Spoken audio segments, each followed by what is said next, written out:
ಹೆಸರು ಲಕ್ಷ್ಮಿ. ನಾನು 2ನೇ ತರಗತಿಯಲ್ಲಿ ಓದುತ್ತಿದ್ದೇನೆ. ನನ್ನ ಶಾಲೆಯ ಹೆಸರು ಸರ್ಕಾರಿ ಪ್ರಾಥಮಿಕ ಶಾಲೆ ಗಾಂಧಿಪುರ. ಕಥೆಯ ಹೆಸರು ಕರ್ಮದ ಫಲ. ಒಂದು ದೊಡ್ಡ ಆಸ್ಥಾನವಿತ್ತು. ಆ ಆಸ್ಥಾನದಲ್ಲಿ 3 ಮಂತ್ರಿಗಳಿದ್ದರು. ಆ 3 ಮಂತ್ರಿಗಳಲ್ಲಿ ಕುತಂತ್ರಿಗಳು, ಇನ್ನು ಮತ್ತೊಬ್ಬರು ಒಳ್ಳೆಯವರು ಇದ್ದರು. ಅದಕ್ಕೆ ರಾಜ ಒಂದು ದಿನ ಯಾರು ಕುತಂತ್ರಿಗಳು ಯಾರು ಒಳ್ಳೆಯರು ಅಂತ ದೊಡ್ಡ ಪ್ರಶ್ನೆ ಇತ್ತು. ಅದಕ್ಕೆ ಒಂದು ದಿನ ರಾಜ 3 ಒಂದು ಚೀಲನ ಕೊಟ್ಟ. ಏನು ಕೊಟ್ಟ? ಚೀಲನ ಕೊಟ್ಬಿಟ್ಟು ಅವ್ರನ್ನ ಕರೆದ್ಬಿಟ್ಟು, ನೋಡಿ ಇಲ್ಲಿ ನೀವು ಕಾಡಿಗೆ ಹೋಗ್ಬಿಟ್ಟು ಒಳ್ಳೊಳ್ಳೆ ತಾಜಾ ಹಣ್ಣನ್ನ ಕೊಯ್ದು ತಗೊಂಡ್ಬರ್ಬೇಕು ಅಂತ ಹೇಳಿ ಕಳಿಸ್ತಾನೆ. ಅದಕ್ಕೆ ಒಂದನೇ ಅವನು ತುಂಬ ಒಳ್ಳೆಯನಿರ್ತಾನೆ. ಅದಕ್ಕೆ ಅವನು ರಾಜರು ಹೇಳಿದ್ದಾರೆ ಒಳ್ಳೊಳ್ಳೆ ಹಣ್ಣುಗಳನ್ನ ಕೊಯ್ದು ಚೀಲದಲ್ಲಿ ತುಂಬಿಸ್ಕೊಬೇಕು ಅಂತ. ಅದಕ್ಕೆ ಅವನು ಮರಗಳನ್ನೆಲ್ಲ ಹತ್ತಿ ಎಲ್ಲ ಆರಿಸ್ಕೊಂಡು ಕೊಯ್ಕೊಂಡು ಕಷ್ಟಪಟ್ಟು ತುಂಬಿಸ್ಕೊತಾನೆ.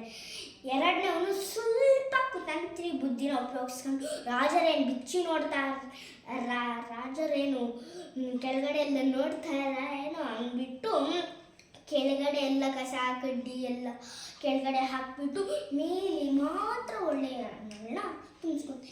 3ನೇವನು ಕೇಳ್ತೀರಾ ತುಂಬ ಸೋಂವಾರಿ. ಅದಕ್ಕೆ ರಾಜರೇನು ಬಿಚ್ಚಿ ನೋಡ್ತಾರೇನೋ ಅಂದ್ಬಿಟ್ಟು ಕಸ ಕಡ್ಡಿ ಮುಳ್ಳು ಎಲ್ಲ ಚೀಲದಲ್ಲಿ ತುಂಬಿಸ್ಕೊಂಡ್ಬರ್ತಾನೆ. ಎಲ್ಲ ತುಂಬಿಸ್ಕೊಂಡಿದ್ದಾಯ್ತಲ್ಲ ಅಂದ್ಬಿಟ್ಟು ಎಲ್ಲ ರಾಜ ಮುಂದೆ ತಂದು ಇಡ್ತಾರೆ. ಮತ್ತು ರಾಜ ಸೈನಿಕರನ್ನ ಕರೀತಾರೆ. ಇಲ್ಲಿ ನೋಡಿ ಅವರು ಮಂತ್ರಿಗಳಿದ್ದಾರೆ ನೋಡಿ, ಅವ್ರ ಮಂತ್ರಿಗಳನ್ನ ಒಂದೊಂದು ಕೊಠಡಿಯಲ್ಲಿ ಕೂಡಾಕಿ ಅಂತ ಹೇಳ್ತಾನೆ. ಮತ್ತು ನೀವು ಅವ್ರಿಗೆ ಊಟ ನೀರು ಏನೂ ಕೊಡಕ್ಕೆ ಹೋಗಬೇಡಿ ಅಂತ ಹೇಳ್ತಾನೆ. ಅವರು ತಂದಿದ್ದಾನಲ್ವಾ ಒಳ್ಳೆ ತಾಜಾ ಹಣ್ಣುಗಳನ್ನ ಆರಿಸಿ ಕೊಯ್ದು ಅದನ್ನ ಅವ್ರ ಕೊಠಡಿಯಲ್ಲಿ ಇಡಿ ಅಂತ ಹೇಳ್ತಾನೆ. ಅದಕ್ಕೆ ಇಡ್ತಾರೆ ಅವ್ರು ಸೈನಿಕರು. ಮತ್ತು ಒಂದೊಂದು ಕೊಠಡಿಯಲ್ಲಿ ಕೂಡಾಕ್ತಾರೆ. 1ನೇವನು ತುಂಬ ಒಳ್ಳೆ ಹಣ್ಣಿನ ತಾಜಾ ಹಣ್ಣುಗಳೆಲ್ಲ ತುಂಬಿಸ್ಕೊಂಡಲ್ಲ, ಅದಕ್ಕೆ ಶಕ್ತಿವಂತನಾಗಿ ಹೊರಗಡೆ ಬರ್ತಾನೆ. 2ನೇವನು ಕೆಳಗಡೆ ಎಲ್ಲ ಕಸ ಕಡ್ಡಿ ಎಲ್ಲ ಇಕ್ಕಿದ್ನಲ್ಲ, ಮೇಲ್ಗಡೆ ಮಾತ್ರ ಒಳ್ಳೆ ಹಣ್ಣು ಇಕ್ಕಿದ್ನಲ್ಲ, ರೋಗಿಯಾಗಿ ಹೊರಗಡೆ ಬರ್ತಾನೆ. 3ನೇವನು ಕಸ ಕಡ್ಡಿ ತುಂಬಿಸ್ಕೊಂಡಿದ್ನಲ್ಲ, ಅದಕ್ಕೆ ಅವನು ಸುಸ್ತಾಗಿ ಅಲ್ಲೇ ಬಿದ್ದೋಗ್ಬಿಟ್ಟಿರ್ತಾನೆ. ಈ ಕಥೆಯ ನೀತಿ ಒಳ್ಳೆಯವರಿಗೆ ಒಳ್ಳೆ ಪ್ರತಿಫಲ, ಕೆಟ್ಟವರಿಗೆ ಕೆಟ್ಟ ಪ್ರತಿಫಲ.